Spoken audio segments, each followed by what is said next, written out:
bondage. Grieve not, O Pāndava Arjuna, you are born with the divine endowments for a divine destiny. Sri Krishna says that the divine endowments which he spoke about in the first 3 verses of this chapter are said to make for deliverance. He then says that the demonic endowments which he spoke about in the 4th verse is there for bondage. Sri Krishna then tells Arjuna, Mahashusha, grieve not. There are very beautiful words of God, Mahashusha, grieve not. Sri Krishna tells Arjuna not to grieve because Arjuna is born with the divine endowments for a divine destiny. Sri Krishna tells Arjuna not to grieve because Arjuna has been born with the divine endowments. That is why Sri Krishna tells Arjuna, Mahashusha, grieve not. Divine endowments make for deliverance and liberation, and demonic endowments are for bondage. I have written very clearly about this throughout the commentary of the previous verses in this chapter. The important topic now is the 3rd and the 4th lines of the verse where Sri Krishna tells Arjuna, Mahashusha, grieve not. Because Arjuna has been born with the divine endowments for divine destiny. In all the 700 verses of the 18 chapters of Srimad Bhagavad Gita, God has said the words Mahashusha, grieve not, twice. One is here in this verse, which is the 5th verse of the 16th chapter of the Bhagavad Gita, where Sri Krishna tells Arjuna, Mahashusha, grieve not, because Arjuna has been born with the divine endowments for a divine destiny. And the second place where Sri Krishna has said the words Mahashusha, grieve not, is the 66th verse of the 18th chapter of the Bhagavad Gita, where Sri Krishna says, Sarva dharman parityaja mame konsharanam vraja aham tva svarva papabeo mokshe shyami mahashusha. Abandoning all duties, come to me alone for shelter. Be not grieved, for I shall release you from all evils. Both of these verses are extremely important. One is the 5th verse of the 16th chapter of the Gita, and the other is the 66th verse of the 18th chapter of the Gita. In both of these verses, Sri Krishna said the words Mahashusha, grieve not, and tells Arjuna not to grieve. God is of course telling us not to grieve, but we grieve a lot, and there are so many grievances, worries and agonies in our mind. How can we not have this in our mind? If you can understand these 2 verses of the Gita, then you will realize there are God's words, and you should not grieve. In this verse, why does God say that Arjuna should not grieve? It is because Arjuna has been born with the divine endowments for a divine destiny. Sri Krishna tells Arjuna not to grieve because he has been born with the divine endowments for a divine destiny. Arjuna is born with the divine qualities, and if Sri Krishna say it with much authority, then who else can say it with much more authority? God says, O individual soul, you've been separated from me. This is fine, that we have been separated from God. If we are a fragment of God, then this means that divine endowments are inborn in us. If this drop became separated from the ocean, then all the qualities of the ocean are certainly present in the drop. It is your inborn quality, and that is why if you think about it, then you will realize that those with the demonic endowments have actually acquired these demonic endowments. There are 2 types of characteristics. One is inborn characteristics, and the second is acquired characteristics.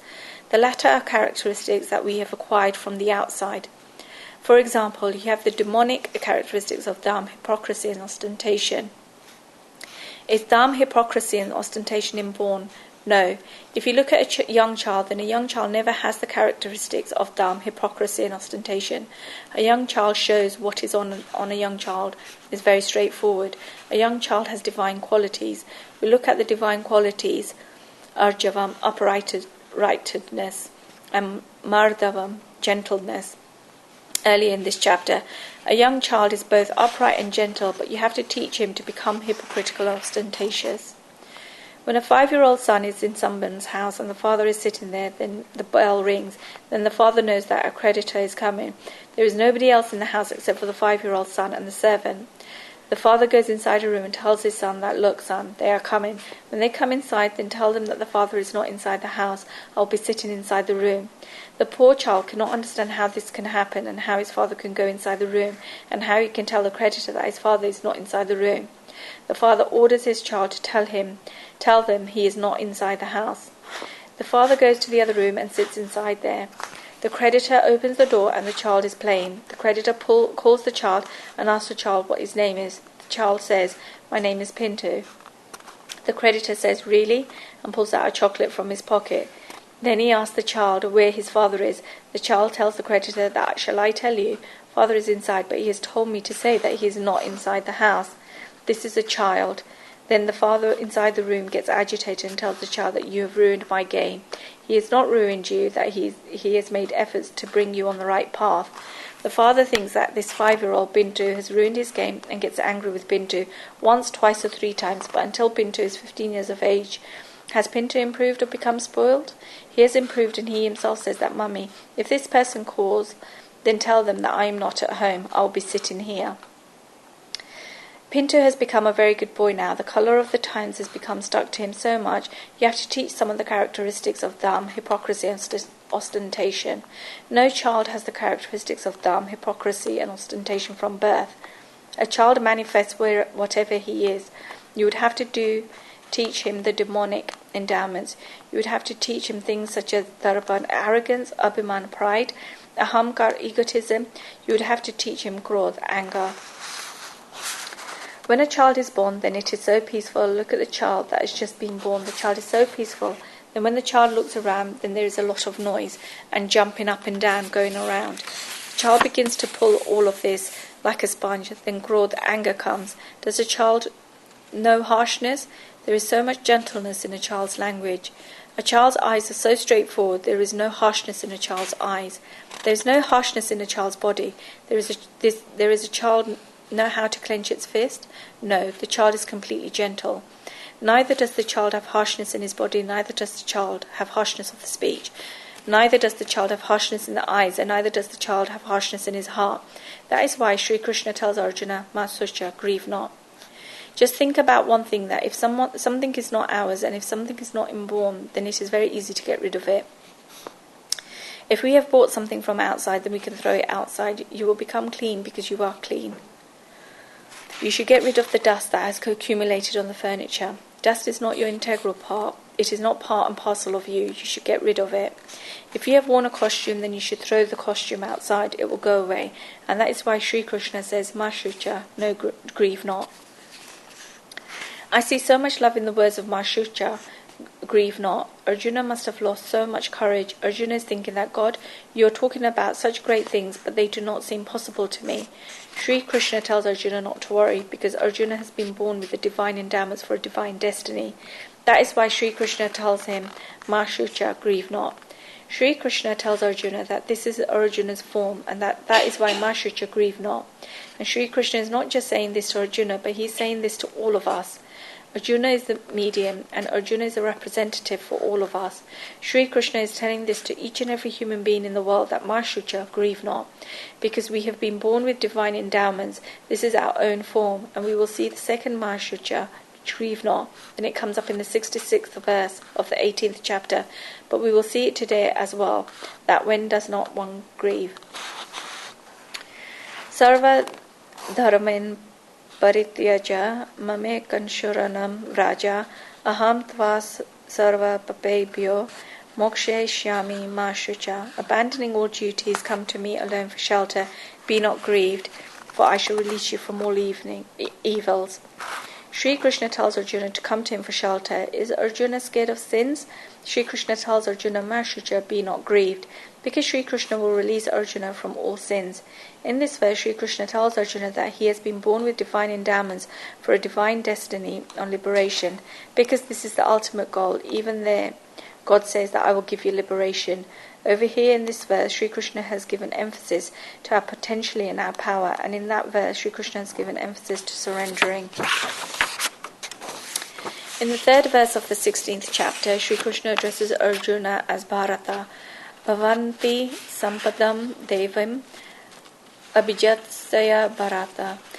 These, O Bharata Arjuna, are the endowments of him who is born with a divine nature.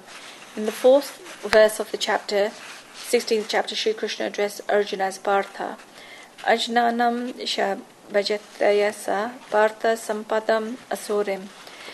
These, O Partha, are the endowments of him who is born with a demonic nature.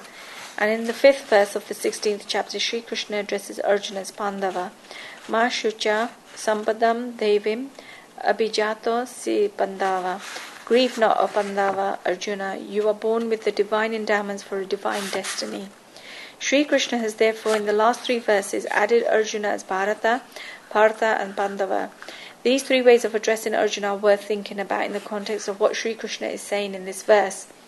This is because there are many other ways of addressing Arjuna, such as Parantapa, Dhanmajaya, etc. And Sri Krishna has addressed Arjuna in many different ways. All of these ways of addressing Arjuna show Arjuna's qualities.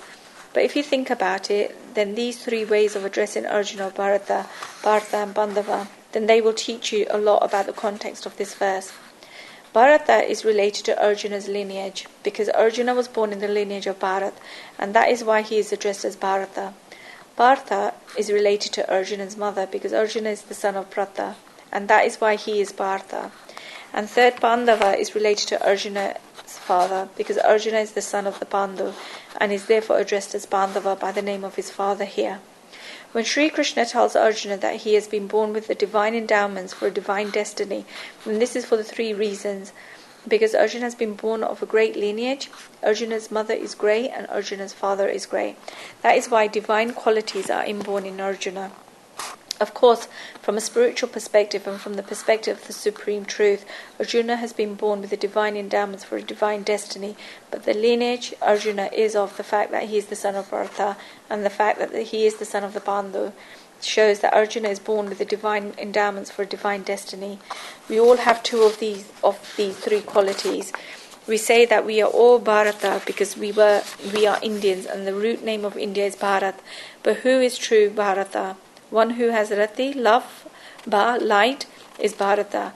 Do not believe that one becomes a Bharata by being born in India and by attaining an Indian passport. Ba means light, Ba means radiance, Ba means beauty, and Ba means originality. One who has attraction towards these, one who has attraction towards light, one who has attraction towards radiance, one who has attraction towards beauty, and one who has insistence towards originality, such a person is called Bharata. Second, the word Pratha is used for Kunti, but the literal translation of Pratha is earth. There is a very nice event in the Mahabharata when the Pāndava forest was set on fire because of the city of Indraprastha was being built. Indra made a request to Sri Krishna and Arjuna that you were burning down the whole jungle and the trees will burn down, but together with them all the animals and birds will die. Out of all of these who will die, there is my friend the serpent, please save him. Sri Krishna said, fine. They saved Indra's friend when they burnt the Pāndava forest. Indra became happy and said, you have saved my friend. I have become extremely pleased with you, so ask for a boon. Indra is telling Sri Krishna and Arjuna to ask him for a boon. Sri Krishna says that first Arjuna should ask. Arjuna asked for the boon that he gets the wisdom of the most powerful weapons. Indra said, so be it. That is why when Arjuna went to Svarg heaven for 1 year during the exile in the forest and learned the wisdom of most powerful weapons, he learned this wisdom as a result of this boon. Then Indra told Sri Krishna to ask Sri Krishna to ask Indra for a boon. Then Indra told Sri Krishna to ask Indra for a boon. This is the Lord's Lila, divine game, where Indra is telling Sri Krishna to ask Indra for a boon. God smiled in his mind that, you are telling me to ask for a boon? Fine, I will ask for it. Sri Krishna asked for only 1 boon. Priti Bharte na Shashvati. May my love for Bharata Arjuna forever remain. This is what the Lord asked for, and Indra said, so be it. If you look at it in one meaning, then Bharata means Arjuna, and therefore Sri Krishna asked that the friendship that I have with Arjuna now should remain forever. But thinkers give it a very beautiful meaning that Bharata does not only mean Arjuna, but through this boon God asks Indra, who is the king of the gods, that may my love for each and every human being on this earth remain forever. We are all Bharata. God has asked for love and friendship towards us, and God has even got this. God loves us, but do we love God? God has extended his hand from himself, but do we extend our hands towards him? Prata Ratata Partha. The son of Prata, or the son of the earth, is Partha. Therefore, we are all Bharata, we are all Partha, and we can also become Pāndava. We will have to find a way of how we are Pāndavas. We have not found it yet, but we should try to search for it. In reality, Pandu means anemic. We speak about the disease Pandu anemia. Through that means some of us are Pandus. This happens sometimes, but let us leave it. What I mean to say is that we are all Bharata and Partha. Sri Krishna tells us that we have come with the divine endowments and set for a divine destiny.